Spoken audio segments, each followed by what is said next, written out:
Notre coup de cœur au cinéma, c'est Le Voyage au Groenland de Sébastien Bette-Bédé qui sera en salle demain. L'histoire de deux trentenaires parisiens qui vont s'envoler pour le Grand Nord et découvrir au sein d'une communauté inuite le prix des traditions et de l'amitié. Un film émouvant et drôle qu'a choisi Sarah Lasserie. Thomas, pense à une image positive. C'est les Strange Noise, non? Ne regardez pas, s'il vous plaît. Pour son 4e long métrage, le réalisateur incontournable de la chronique sentimentale Sébastien Bette-Bédé est parti à l'aventure. Il nous offre une pépite drôle et touchante dans cette expédition polaire. Au début, c'était assez compliqué. Le Voyage au Groenland est une comédie enneigée qui raconte l'histoire de deux amis comédiens, Thomas et Thomas, qui partent vivre 5 semaines au Groenland. Se retrouver à faire du chien de traîneau sur la banquise au milieu des icebergs, c'est quand même complètement fou, quoi. Au fur et à mesure, les jours passés à Couche-Lorsoir nous éloignaient de notre vie parisienne. Rencontre d'un peuple, découverte d'une culture et de traditions dépaysantes, mais toujours à travers la fiction.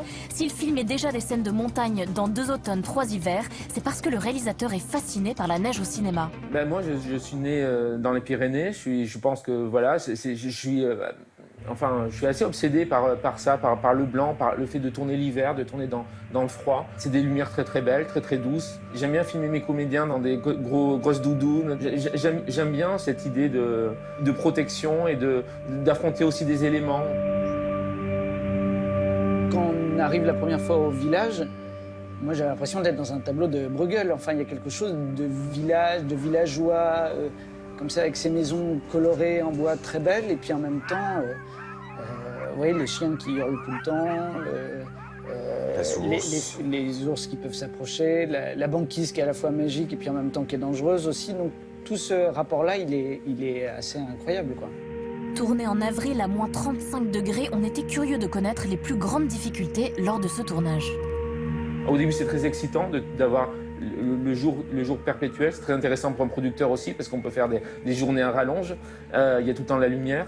Mais au bout d'un moment, ça nous a rendu un peu dingo, parce que forcément, on n'est pas habitué à ça. Il y a quelque chose de très claustrophobique. Il fait jour tout le temps et ils mettent pas de volet.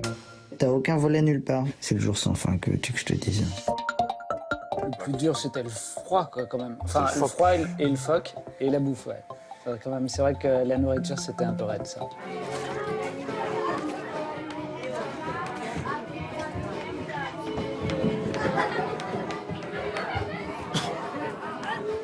C'est bon. Moi. Ça va.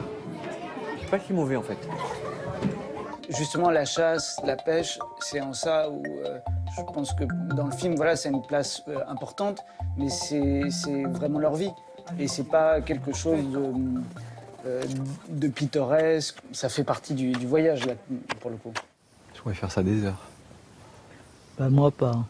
Dans ce décor beau et inquiétant, les explorateurs découvrent par exemple la pêche à travers des rencontres émouvantes et drôles avec les habitants du village comme Mathia, un ancien. La comédie de ce film passe notamment par ces échanges un peu improbables avec des gens avec lesquels on ne peut pas communiquer, avec lesquels on ne peut que ressentir les choses, sentir ce qu'ils sont en train de nous dire.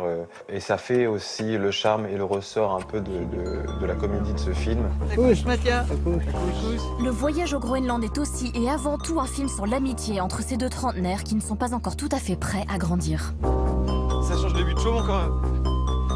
Moi, j'ai jamais vraiment couru au bout de saumon. Hein. J'ai toujours trouvé ça extrêmement bobo.